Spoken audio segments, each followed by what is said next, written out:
오늘 말씀은 예수님께서 이 땅에 오신 첫 번째 크리스마스 이야기입니다.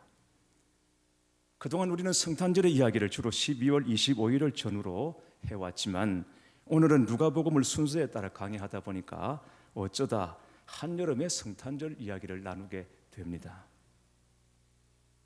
그러나 사실대로 말하자면 크리스마스가 꼭 12월 25일인 것만은 아니지 않습니까? 크리스마스는 구주 예수님께서 우리에게 오신 날인데 우리가 날마다 주님을 바라보고 주님과 함께 할 수 있다면 우리의 매일매일이 크리스마스가 아니고 무엇이겠습니까? 한여름에도 우리는 크리스마스의 기쁨을 누릴 수 있고 즐길 수 있는 것입니다. 다만 우리가 매일 주님을 바라보고 주님의 임재를 느끼고 주님과 동행할 수 있느냐 하는 것이 관건일 따름이죠. 호적 신고를 위해서 베들레헴으로 간 요셉과 마리아는 여행 중에 갑자기 아기를 출산하게 됩니다. 당시 베들레헴에는 이들이 머물 여관이 없었습니다. 왜냐하면 로마 황제의 영에 따라 호적 신고를 하기 위해서 각지에서 사람들이 몰려왔기 때문입니다. 요셉과 마리아는 하는 수 없이 마국간으로 들어갔고 거기서 아기를 낳아 구유에 눕히게 됩니다. 마침 그때 들판에서 양을 치던 목자들이 천사들로부터 그리스도의 탄생 소식을 듣습니다. 그 순간 하늘에서 천군 천사들이 지극히 높은 곳에서는 하나님께 영광이요 땅에서는 하나님이 기뻐하신 사람들 중에 평화로다 이렇게 노래했고 감격한 목자들은 예수님이 나신 곳을 찾아 그들이 보고 들은 것을 사람들에게 전해 주었다는 것입니다. 그런데 이 첫 번째 성탄절 이야기에서 우리가 다시 한번 주목해 보아야 할 것이 있습니다. 그것은 예수님의 탄생 소식을 가장 먼저 전해 들은 사람들이 왜 목자들이었나 하는 것입니다. 왜 목자들이 예수님의 성탄의 소식을 가장 먼저 전해 들은 것일까? 성탄의 복된 소식은 왕이나 귀족들에게 전해진 것이 아니었습니다. 로마의 황제도 헤롯도 이 일에 대해서는 전혀 알지 못했습니다. 성전의 총책임을 지고 있던 대제사장은 오늘 말씀에 언급조차 되지 않고 있습니다. 대신 양떼를 치던 목자들이 역사 최고의 뉴스를 먼저 듣게 되었다는 것입니다. 그리고 또 예수님이 태어나신 곳이 예루살렘이 아니라 작은 동네 베들레헴이었고 예수님이 누우신 곳이 황금의 요람이 아니라 가축의 여물통에 누우셨다는 것. 여러분, 이 일은 다 하나님이 계획하셨고 하나님이 예언하신 일입니다. 그렇다면 이 성탄절 이야기를 통해 하나님은 우리에게 무엇을 말씀하시려는 것일까요? 예수님 탄생 당시 목자들은 가난한 사람의 대표였습니다. 그들은 늘 위험에 처해져 있었고 노출되어 있는 사람들이었습니다. 그리고 종교적으로도 업신여김을 받는 사람들이었습니다. 무시당하는 사람들이었고 정인으로 설 자격조차 박탈당한 채 살아가는 사람들이었습니다. 그런데 하나님은 그 가난하고 천대받던 사람들을 예수님 탄생의 역사의 현장으로 초대해 주시는 것입니다. 또 만왕의 왕이신 예수님께서 탄생하신 장소가 베들레헴 어느 마국간의 구유였다는 사실은 오늘 말씀에서 누가가 여러 차례 강조해서 말하고 있습니다. 여러분 생각해 보십시오. 가축의 여물통에 누우신 예수님을 가축을 먹이는 목자들이 먼저 목격했다는 것, 이 얼마나 역설적인 일입니까? 이 역설의 의미는 이런 것입니다. 큰 기쁨의 복음을 주시기 위해 예수님이 이처럼 낮아지셨으니 우리가 스스로 높아진 것이 있다면 거기에서 내려와 마음을 겸비하게 하여 주께로 나와야 한다는 것입니다. 구요보다 더 낮은 마음으로 주님을 경배하고 찬양할 수 있어야 한다는 것입니다. 그래야 주님의 임재를 우리가 느낄 수 있고 진정한 성탄의 기쁨을 우리가 맛보아 누릴 수 있다는 것입니다. 마태복음 5장 3절에 심령이 가난한 자는 복이 있나니 천국이 그들의 것임이요 라고 말씀했습니다. 심령이 가난한 자가 천국을 누릴 수 있다는 것입니다. 심령이 가난하다는 것을 어떤 것을 말하는 것일까요? 물질적으로 가난하다는 것을 우리는 이해할 수 있습니다. 그런데 심령이 가난하다, 심령이 가난하다고 했을 때 그것은 어떤 상태를 말하는 것이겠습니까? 심령이 가난하다는 것은 영적으로 허기짐을 느끼는 것을 말하는 것입니다.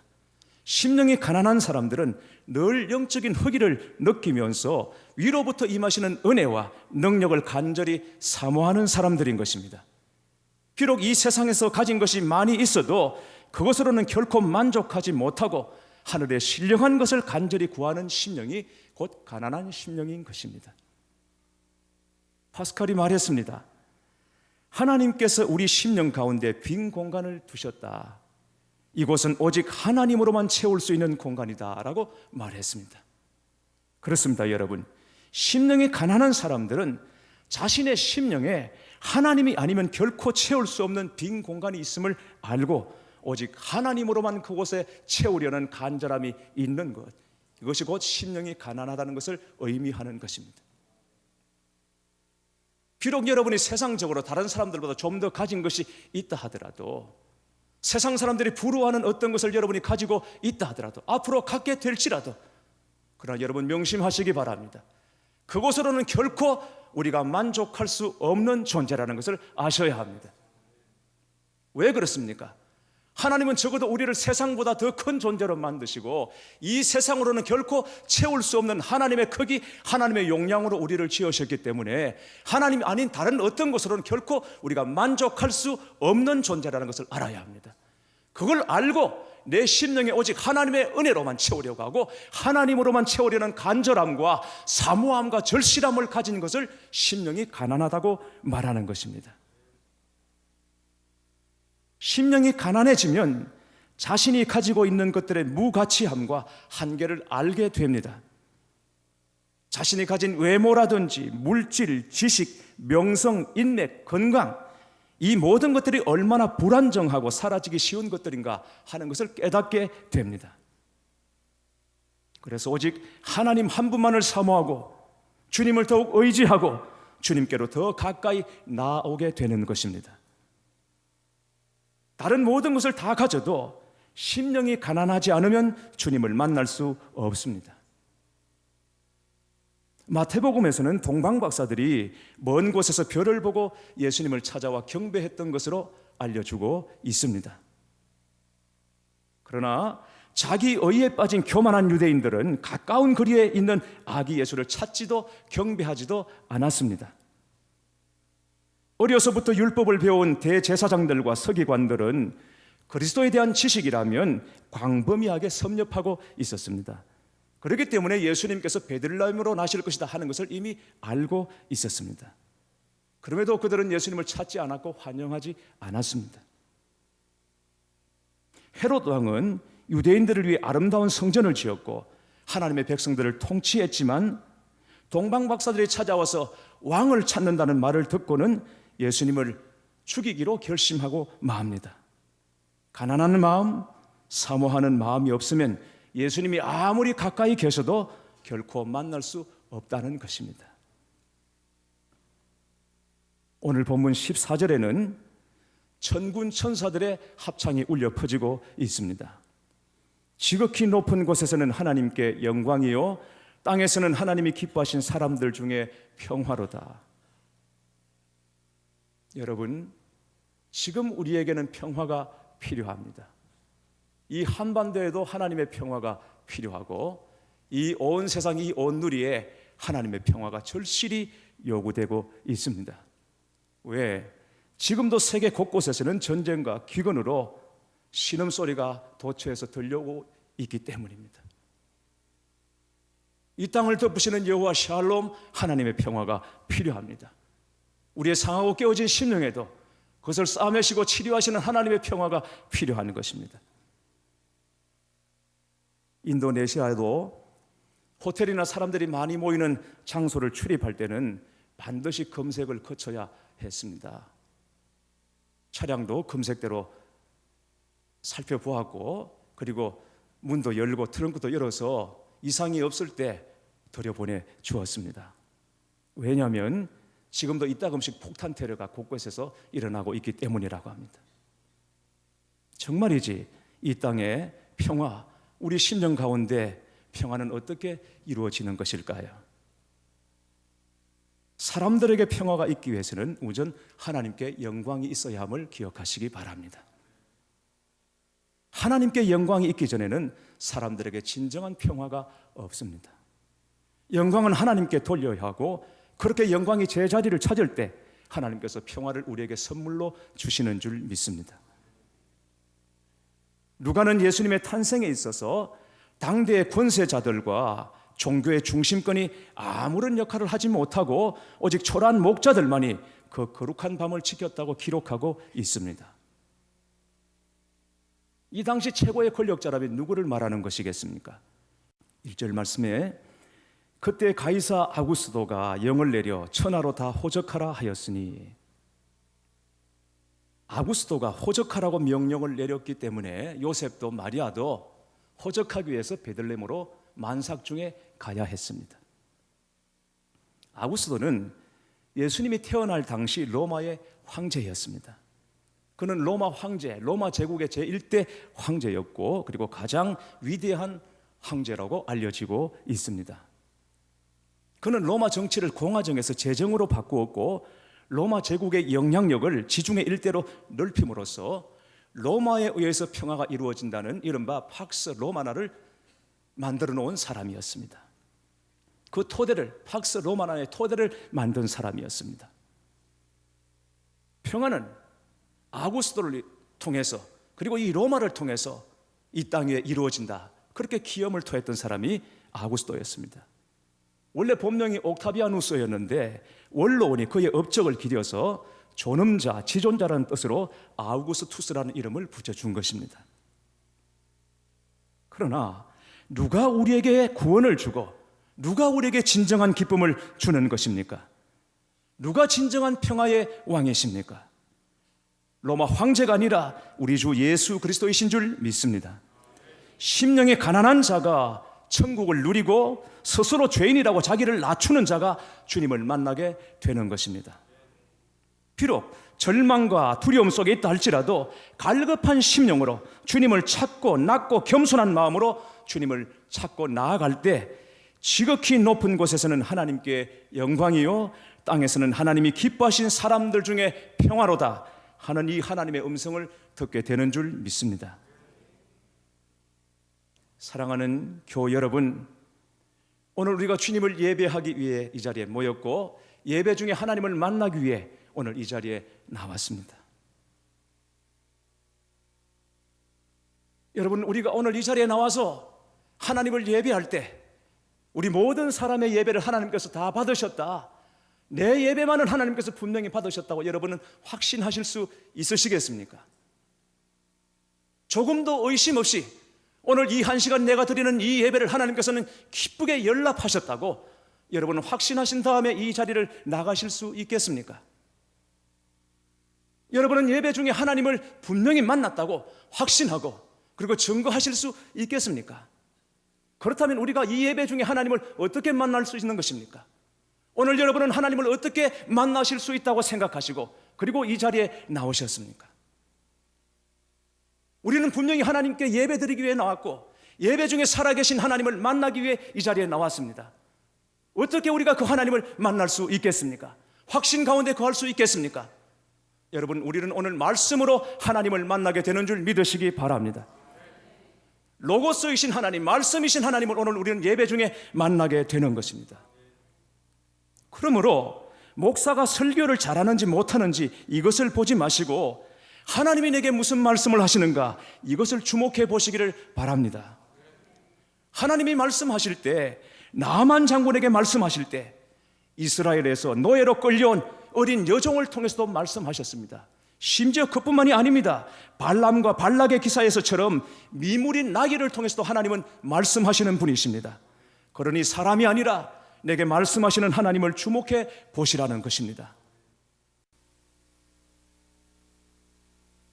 인도네시아에서 목회자 세미나 저녁 강사로 섬겨달라는 요청을 받았을 때 처음에는 한인 목회자 대상인 줄 알고는 수락을 했습니다.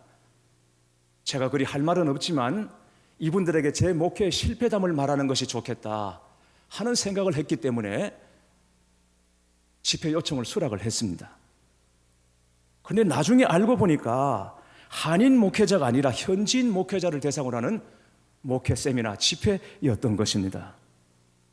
그걸 알고는 굉장히 당황했고 부담스러웠습니다. 그리고 속으로는 은근히 이 집회가 취소되기를 바랐고, 그리고 항공권이 오지 않기를 바랬던 것이 사실이었습니다. 설교를 준비하다 보면 단어 하나 찾기 위해서 굉장히 고심하고 장시간 기도해야 될 때가 있습니다. 우리말에 전달이 있고 뉘앙스가 있기 때문에 이게 우리말이 아니라 통역을 통해서 설교를 해야 되는 일은 몹시 힘든 일입니다. 2년 전에 자카르타 웨슬리 신학대학에서 집회를 인도할 때는 그때 통역하시는 분이 저하고 함께 교회를 섬겼던 분이었기 때문에 서로 영이 통했고, 제가 무슨 말을 하더라도 그대로 잘 전달해 줄 것이라는 믿음이 있었기 때문에 한국인들 앞에 설교하는 것처럼 그냥 마음 놓고 설교를 했습니다. 그러나 이번에 통역하는 분을 알아보니까 저하고는 일면식이 없는 분이었습니다. 전혀 통하는 것이 없었고, 이분이 어떤 분인지도 전혀 알지 못하고 그냥 현지에 가서 그분을 만나 통역을 해야 할 지경이었습니다. 그래서 집회가 그냥 취소되거나 아니면 다른 분을 세웠으면 좋겠다 하는 마음에 부담이 점점 커졌습니다. 그런데 여러분, 하나님께서 제 마음속에 자꾸 확신을 주시고 담대함을 주시는데, 사실은 이 목사가 목사 앞에서 설교하는 일이 가장 쉬운 일이라는 말이 있습니다.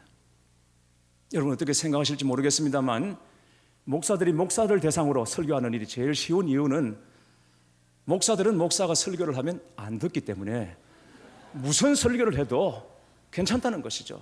이미 안 들으려고 생각하기 때문에 잘하나 못하나 아무 이게 소용이 없다는 거죠. 어차피 안 들을 거 그냥 아무 말이나 다 하게 돼. 그러니까 제일 쉬운 것이 목사가 목사들을 상대로 설교하는 것이다. 그 정도로 어려운 일이 이게 목회자를 상대로 집회를 인도하는 일입니다. 그런데 이분들이 얼마나 사모하는 마음으로 말씀을 듣고 반응을 하는지, 전하는 저도, 듣는 그분들도, 그리고 통역하시는 선교사님도 완전히 하나 한 몸이 되었다는 느낌이 들 정도였습니다. 이번에 참석한 목사님들은 우리 이재원 선교사님이 사역하시는 남풍에서, 그리고 팔렘방이라는 곳에서 목회하시는 분들이었는데, 자카르타까지 차로 20시간이 걸리는 곳입니다. 그런 먼 거리를 마다하지 않고 달려오신 분들입니다. 정말 사모하는 마음, 그리고 가난한 마음이 되지 않고는 있을 수 없는 일이죠. 그렇게 달려와서는 처음 만난 저를 통해 주시는 하나님의 말씀을 듣고, 같은 목사인 제 앞에 무릎을 꿇고 제 손을 끌어다가 자신의 머리에 얹고 안수를 해달라고 요청하기도 하고, 그리고는 끌어안고 울며 부르짖어 기도하요. 통역하시는 목사님도 선교사님도 그냥 바닥에 꿇어앉아서 엉엉 소리내어 울었습니다. 그분들이 제가 어떤 사람인 줄 알고 왔겠습니까? 제 이름을 발음조차 제대로 할 수 있겠습니까? 우리 교인들도 제 이름을 발음 잘 못하는데 그분들이 어찌 제 이름을 알겠습니까? 전혀 모르는 거죠. 알 수 없는 거죠. 그러니까 이분들은 사람을 보고 온 것이 아니라 오직 하나님만 보고 20시간을 달려온 분들입니다. 그러니까 하나님이 만나 주십니다. 그러면 하나님께서 만나 주시는 것입니다. 여러분 생각해 보십시오. 예전에 한 시대를 풍미했던 부흥사들이 있었습니다. 그때는 우리가 참 사모하는 마음으로 집회마다 쫓아다녔고 부흥회를 찾았습니다. 그리고 은혜도 많이 받았습니다. 그런데 요즘 제가 그분들의 설교집을 읽어보면, 아니 이런 설교에 어떻게 은혜를 받았을까? 지금 이 설교를 하면 누가 다시 듣겠나 싶은 마음이 들 때도 있습니다. 그런데 그때는 그 설교가 너무 은혜스러웠습니다. 이 교회에서도 듣고 이 교회에서도 듣고, 그리고 기도원에 가서 듣고, 같은 설교를 여러 번 들어도 또 은혜롭고 또 은혜롭고 또 새롭고, 말씀으로 주님을 만나고 은사도 체험하고 그랬었습니다. 최고의 설교였습니다. 왜 그랬습니까? 그때는 우리 마음이 너무 가난했기 때문인 것입니다. 지금보다 훨씬 더 갈급했고, 지금보다 훨씬 더 사모했고, 지금보다 우리의 마음이 훨씬 더 간절했기 때문인 것입니다.